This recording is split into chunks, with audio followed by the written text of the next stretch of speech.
Hai sahabat, pernahkah kamu duduk dalam keramaian tapi merasa seolah tak benar-benar ada di sana?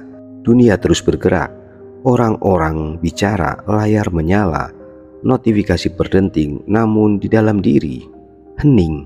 Seakan ada ruang kosong yang tak bisa dijelaskan, hanya bisa dirasakan. Sebuah kehampaan yang tak bisa diisi dengan tawa, belanja, atau cinta instan. Kita hidup di zaman paling cepat, paling terhubung, paling nyaman, namun juga zaman yang paling sunyi secara batin. Psikologi menyebutnya existential void. Para filosof jauh sebelum Freud dan Jung menyebutnya vakuitas atau kekosongan jiwa. Tapi mereka tidak hanya memberi label, mereka mencoba menelusuri akar terdalamnya. Mengapa manusia bisa merasa kosong, padahal begitu banyak hal mengelilinginya? Dalam edisi ini bukan untuk menjawab dengan pasti, tapi untuk menyelami kedalaman pertanyaan itu bersama-sama. Kita akan kembali ke masa lampau, ke ruang filsafat kuno, di mana pertanyaan tentang makna hidup tak dijawab dengan slogan, tapi dengan perenungan panjang yang menyakitkan. Mari kita mulai dari sosok yang memprovokasi kita untuk berpikir ulang tentang apa itu hidup.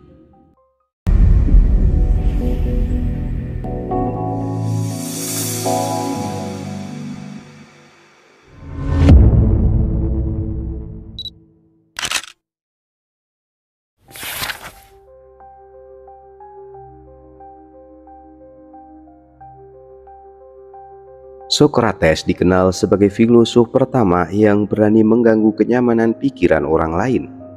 Ia tidak menulis buku, ia tak membuat sistem filsafat. Ia hanya berjalan di pasar, bertanya pada siapa saja yang ditemuinya. Tapi satu kalimatnya mengguncang peradaban hingga hari ini. Hidup yang tak dipertanyakan tidak layak dijalani. Begitu kata Socrates. Bagi Socrates, kehampaan muncul bukan karena kita miskin, gagal, atau ditolak cinta, tapi karena kita hidup tanpa mengerti untuk apa kita hidup. Ia percaya bahwa hidup yang tidak reflektif akan terasa hampa.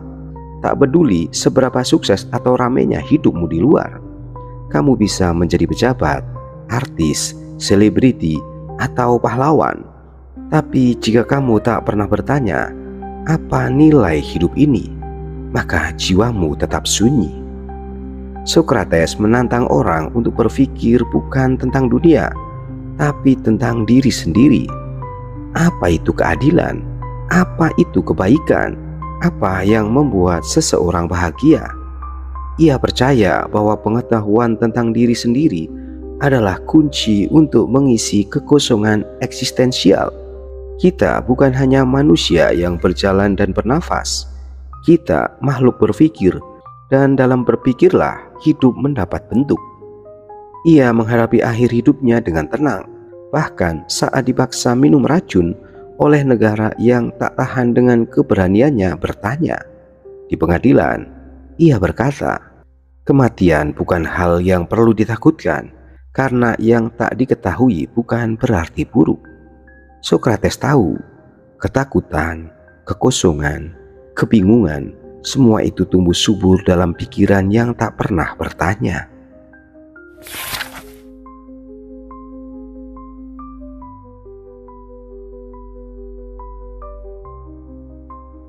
Bayangkan ini, sebuah taman kecil di pinggir kota Athena, bukan istana, bukan tempat pesta kaum bangsawan. Tapi disinilah Epicurus tinggal dan mengajar. Ia tidak mengenakan jubah kebesaran, tidak hidup dalam kemewahan, tapi justru dari tempat sederhana itulah ia menyusun jawaban paling radikal untuk pertanyaan kita hari ini. Kenapa hidup terasa hampa? Epicurus percaya kekosongan batin muncul karena kita mengincar kebahagiaan yang salah. Dalam masyarakatnya, seperti juga masyarakat kita hari ini, kebahagiaan diukur dari harta, kekuasaan, dan kenikmatan instan. Tapi menurutnya, justru disitulah letak jebakan. Semakin kita mengejar keinginan eksternal, semakin kita menjauh dari ketenangan batin. Jika kamu ingin menjadi kaya, jangan menambah kekayaanmu, tapi kurangi keinginanmu.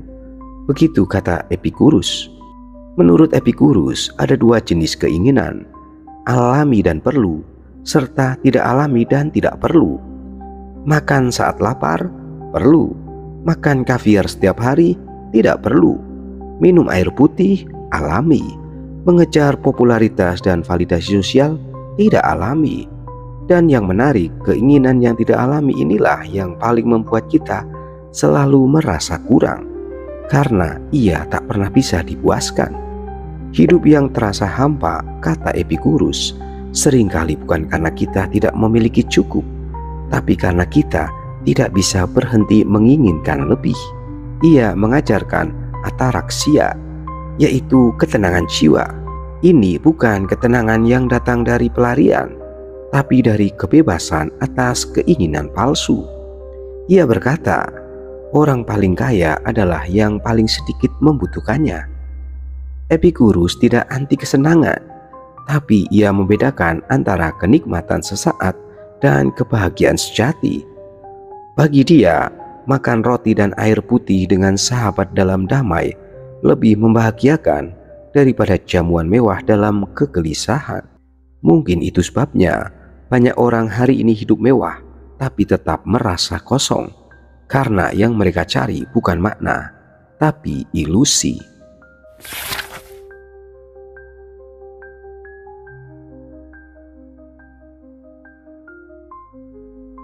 Di tengah kehancuran, perang, dan pengkhianatan kekuasaan, seorang filosof bernama Epictetus hidup sebagai budak yang dibebaskan.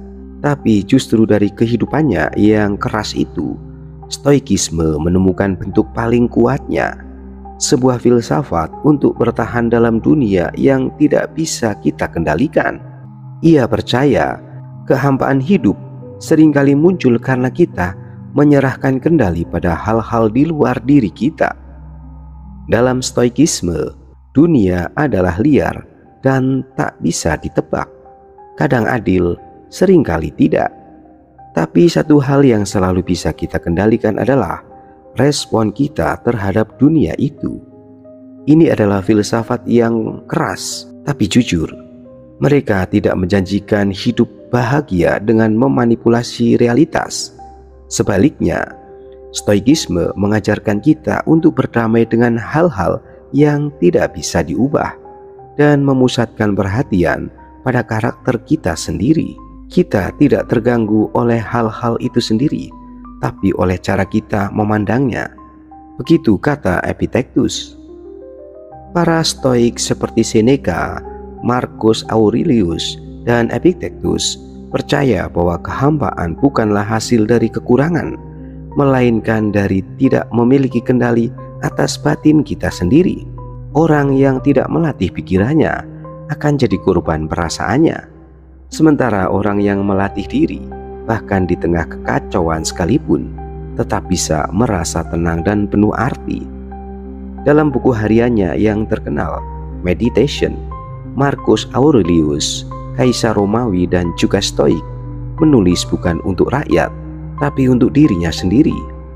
Ia mengingatkan dirinya tiap pagi bahwa dunia akan sulit, orang akan menyebalkan, dan hidup akan melelahkan. Tapi ia juga menuliskan bahwa tujuan hidup bukan menghindari penderitaan, tapi hidup dengan kebajikan di tengah penderitaan. Dari situ muncul makna. Stoikisme bukan filsafat pelarian. Ia justru menantang kita untuk bertanggung jawab penuh atas batin kita sendiri.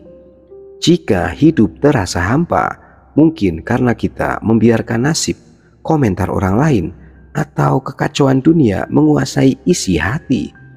Stoikisme berkata, ambil kembali kendali itu, sebab meskipun hidup tak bisa kau atur, dirimu masih bisa kau bentuk.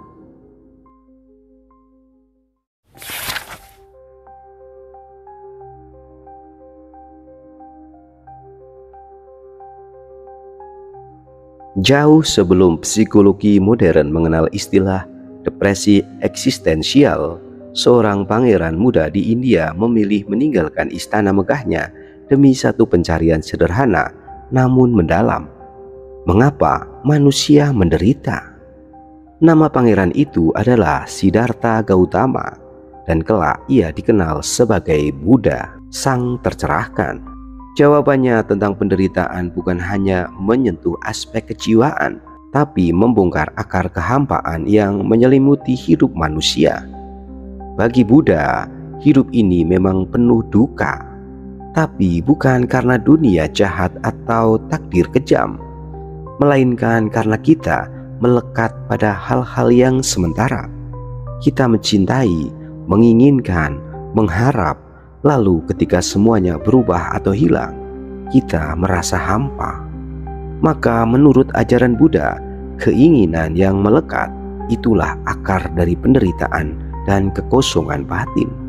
Semua penderitaan muncul dari keinginan, dan jalan menuju pembebasan adalah melepaskan keinginan itu. Dhammapada. Tapi keinginan di sini bukan hanya soal materi, bahkan keinginan untuk selalu bahagia, untuk dihargai, untuk dikenali, bisa menjadi jebakan.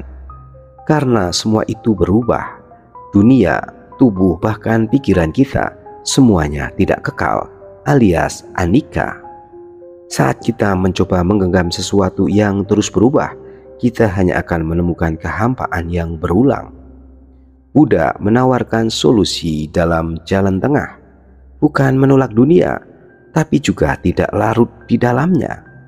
Melalui praktik meditasi, kesadaran penuh atau mindfulness, dan hidup beretika, manusia bisa melihat realitas sebagaimana adanya, bukan sebagai sumber penderitaan, tapi sebagai ruang untuk melepaskan keterikatan. Di sanalah muncul ketenangan sejati yang bukan sekadar rasa senang, tapi kebebasan batin dari rasa ingin yang tak pernah habis. Kehampaan yang dirasakan manusia dalam pandangan Buddha justru adalah pintu, sebuah pengingat bahwa kita telah terlalu lama mencari di luar. Padahal makna yang abadi tak datang dari dunia yang berubah, tapi dari hati yang mampu melepaskan.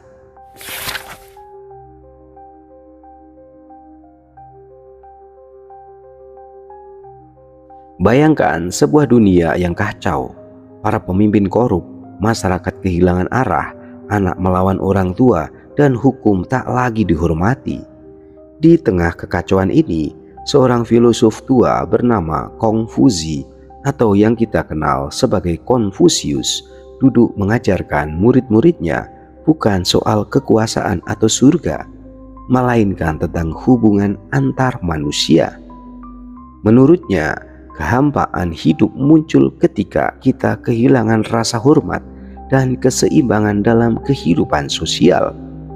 Konfusius tidak tertarik membahas alam semesta atau surga setelah mati. Baginya, dunia ini sudah cukup rumit. Maka ia bertanya, bagaimana seharusnya manusia hidup agar tidak merasa kosong dan terasing? Jawabannya terletak dalam satu kata, Ren. Sebuah konsep yang sulit diterjemahkan, tapi mendekati makna kemanusiaan yang luhur, welas asih, dan keadaban. Jika tidak ada Ren dalam dirimu, bagaimana kamu bisa merasa damai bahkan di tengah kelimpahan? Begitu kata Analekta Konfusius. Bagi Konfusius, kehampaan batin muncul ketika manusia kehilangan tempatnya dalam jaringan sosial. Saat hubungan antara anak dan orang tua, pemimpin dan rakyat, guru dan murid, suami dan istri rusak, maka manusia merasa tidak memiliki akar. Ia terlepas dari nilai, dari tujuan, dari komunitas yang memberi arti. Dunia yang tidak tertata bukan hanya membuat kacau secara politik, tapi juga menciptakan kekosongan eksistensial di dalam jiwa. Filsafat Konfusius bukan dogma kaku. Ia adalah proyek hidup untuk menyelaraskan diri dengan dunia, bukan sebagai individu terpisah, tapi sebagai bagian dari jaringan nilai. Maka ia menekankan pendidikan moral, kebiasaan baik, penghormatan terhadap leluhur, dan kesopanan atau li sebagai cara untuk mengisi kekosongan batin dengan makna kolektif. Di tengah budaya individualistik hari ini, ajaran ini menjadi gema kuno yang sangat relevan. Mungkin hidup terasa hampa karena kita terlalu lama hidup sendiri, memutus diri dari relasi, dari komunitas, dari nilai-nilai bersama. Konfusius mengajak kita kembali, bukan ke masa lalu, tapi ke akar makna, yaitu ketika manusia menjadi manusia dalam relasinya dengan manusia lain.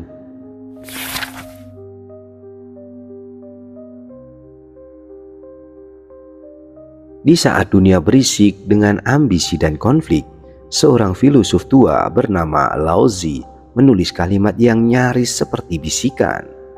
Dari kehampaan muncul kemungkinan. Kalimat ini bukan sekedar puisi, ini adalah jantung dari filsafat Taoisme dan menjadi titik balik dalam memahami kekosongan. Di tangan Lao Tzu, kekosongan bukan musuh yang harus dihindari. Justru ia adalah sumber daya terdalam yang kita punya. Karena dalam kekosongan ada ruang untuk segala sesuatu. Kitab Dao De Jing yang terdiri dari 85 bagian pendek berkali-kali mengangkat tema Wu yang secara harfiah berarti ketiadaan atau kekosongan. Tapi bukan kekosongan nihilistik. Ini adalah kekosongan seperti wadah kosong yang siap diisi, seperti hening yang membuat musik terdengar, atau jeda yang membuat kata-kata bermakna. Kita membuat pot dari tanah liat, tapi kegunaannya terletak pada ruang kosong di dalamnya. Begitu kata Lao Tzu. Lao Tzu percaya bahwa hidup menjadi hampa bukan karena kekurangan sesuatu, tetapi karena kita terlalu penuh dengan keinginan, rencana, pikiran, dan penilaian. Kita begitu sibuk mengejar hingga lupa bahwa kadang diam adalah gerakan paling dalam. Taoisme mengajak manusia untuk kembali mengalir seperti air yang tak melawan batu tapi tetap membentuk lembah, untuk tidak melawan kehidupan tapi berjalan selaras dengannya. Dalam Taoisme, kekosongan bukanlah musuh eksistensial tapi jalan untuk menemukan Tao, prinsip alam yang mendasari segala hal. Manusia menjadi kosong bukan karena tidak punya makna, tapi karena belum menyadari bahwa makna sejati bukan diciptakan, melainkan ditemukan, dialami, dan dihidupi. Mungkin kehampaan yang kita rasakan bukan pertanda bahwa hidup kosong, tapi pertanda bahwa kita sudah terlalu lama penuh dengan yang tidak penting. Lao Tzu mengingatkan, menjadi kosong bukan kehilangan, tapi bersiap menerima segalanya.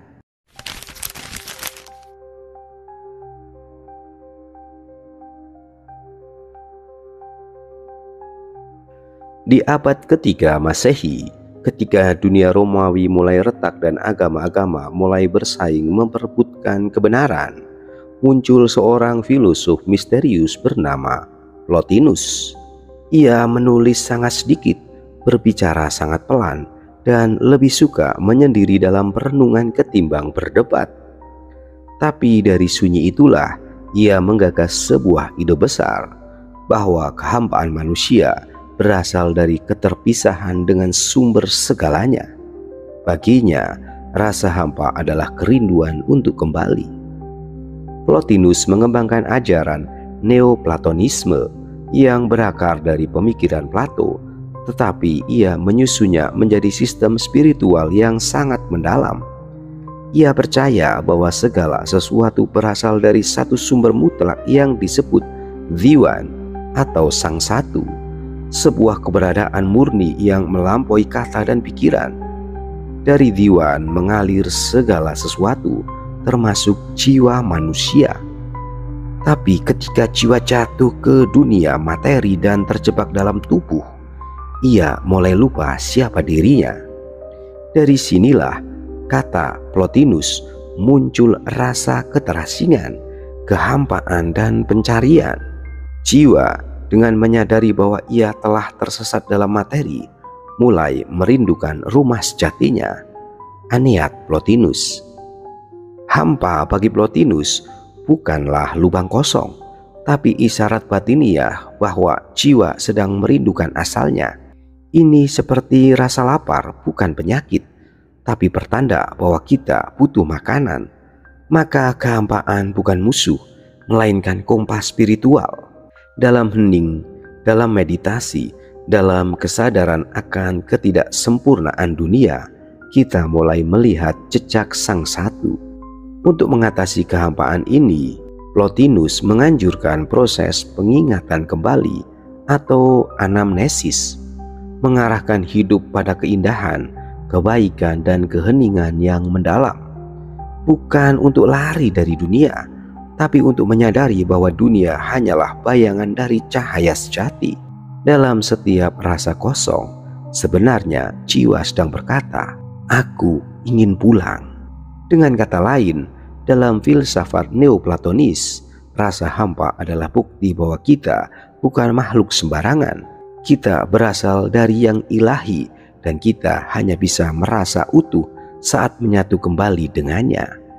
Hampa bukan akhir, ia adalah awal perjalanan pulang. Sahabatku semua, di balik pertanyaan, kenapa hidup terasa hampa, tersimpan sesuatu yang sangat manusiawi, kerinduan untuk memahami, untuk merasa utuh, dan untuk tahu bahwa keberadaan ini bukan sekadar kebetulan yang tak berarti. Dari India kuno hingga Tiongkok, dari Yunani hingga Timur Tengah, para filosof menyelami kehampaan bukan dengan ketakutan, tapi dengan keberanian untuk bertanya lebih dalam. Mereka tak memberikan jawaban yang seragam. Ada yang melihatnya sebagai penderitaan, ada yang sebagai ketidaktahuan, ada pula yang menyebutnya sebagai kerinduan spiritual atau ketidakharmonisan sosial. Tapi satu hal yang pasti, kehilangan makna bukan akhir dari segalanya. Ia justru bisa menjadi awal dari pencarian yang lebih jujur, lebih sadar, dan lebih bermakna. Kehampaan jika dihadapi dengan pikiran yang terbuka dan hati yang tenang bisa menjadi cermin yang menunjukkan siapa kita sebenarnya. Dan mungkin justru dalam saat-saat ketika hidup terasa kosong, kita paling dekat dengan makna itu sendiri. Karena disitulah kita mulai bertanya, menggali, menelisik, dan akhirnya menemukan bahwa di balik sunyi ada suara, di balik gelap ada terang, dan di balik hampa ada kehidupan yang menunggu untuk dijalani dengan sadar. Sahabatku semua, jika kamu merasa video ini menggetarkan sesuatu di dalam dirimu, entah karena kamu juga sedang merasa hampa atau justru sedang mencari jawaban, maka channel Alemedia hadir bukan sekadar untuk menjelaskan, tapi untuk menemani pencarianmu. Subscribe sekarang untuk konten mendalam lainnya seputar filsafat, sejarah, peradaban, dan pencarian makna. Jangan lupa like jika kamu merasa video ini layak dibagikan, dan tulis di kolom komentar apa mana hidup menurutmu, dan apakah kamu pernah merasa hampa. Karena di ruang komentar kita bisa saling berbagi, dan di sanalah filosofi jadi nyata, bukan di ruang kuliah, tapi di antara manusia yang sedang mencari. Terima kasih sudah menyimak konten ini. Sampai jumpa di episode berikutnya. See you next time.